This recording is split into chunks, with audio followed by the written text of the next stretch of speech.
उत्तर प्रदेश की तत्कालीन मुख्यमंत्री मायावती ने इस दलित प्रेरणा स्थल का उद्घाटन किया था, तो उन्होंने कहा था कि ये दलित स्मारक भव्यता का नमूना है, जो दलित नेताओं और उनके इतिहास को समर्पित है।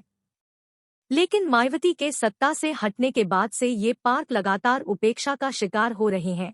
नोएडा का दलित प्रेरणा स्थल पार्क तो युवाओं के लिए रील डेस्टिनेशन बन गया है। सरकार ने एंट्री फीस लगाई हुई है, जिसे बढ़ाकर दोगुना कर दिया है। अब सरकार स्मारकों को शूटिंग, शादी विवाह और निजी कार्यक्रमों के आयोजन के लिए खोलने पर विचार कर रही है।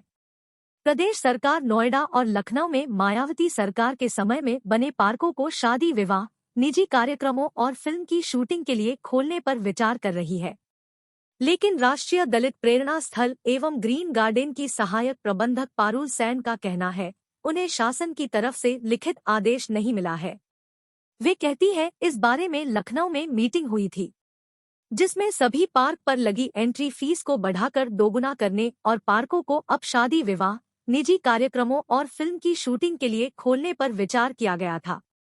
मायावती शासनकाल में लखनऊ और नोएडा में 10 स्मारकों एवं पार्कों को दलित आइकन के नाम पर बनाया गया था।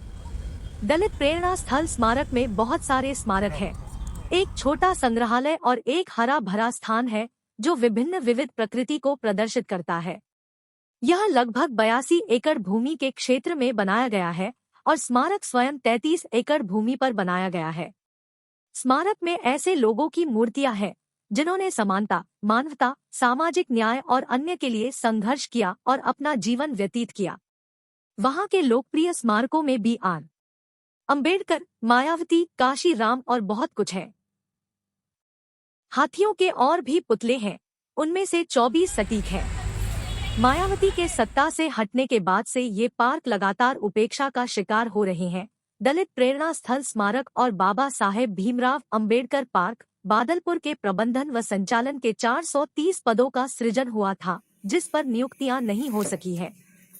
पार्क के प्रबंधन और संचालन के लिए लखनऊ नगर स्थित पार्कों में तैनात कर्मचारी ट्रांसफर यहां तैनात किया गया है। यही कारण है नोएडा का दलित प्रेरणा स्थल पार्क भी युवाओं के लिए रील डेस्टिनेशन बन गया है। बदलते वक्त के साथ दलित स्मारक की तस्वीर भी बदली है। बाबा साहेब अंबेडकर या कांशीराम की जयंती जैसे अवसरों पर जरूर यहां दलित नेता या विचारकों की मौजूदगी रहती है, लेकिन आमतौर पर यहां रील बनाने वाले युवाओं के ग्रुप ही दिखाई देते हैं। लेकिन सूबे की मौजूदा सरकार ने इन सभी स्मारकों को शूटिंग, शादी विवाह और निजी कार्यक्रमों को करने के लिए आम जनता के लिए खोलने पर विचार कर रही है। प्रस्ताव पास होते ही आम नागरिक इन पार्कों में जाकर शादी विवाह जैसे कार्यक्रम कर सकेंगे। उसके लिए इन जगहों पर बुकिंग करनी होगी, वही कार्यक्रम के हिसाब से लोकेशन की फीस तय होगी।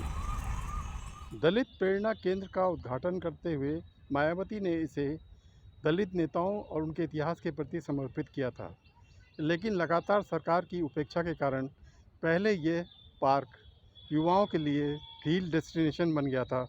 अब सरकार इसे वेडिंग डेस्टिनेशन के रूप में खोलने पर विचार कर रही है। नोएडा से अरविंद उत्तम की रिपोर्ट।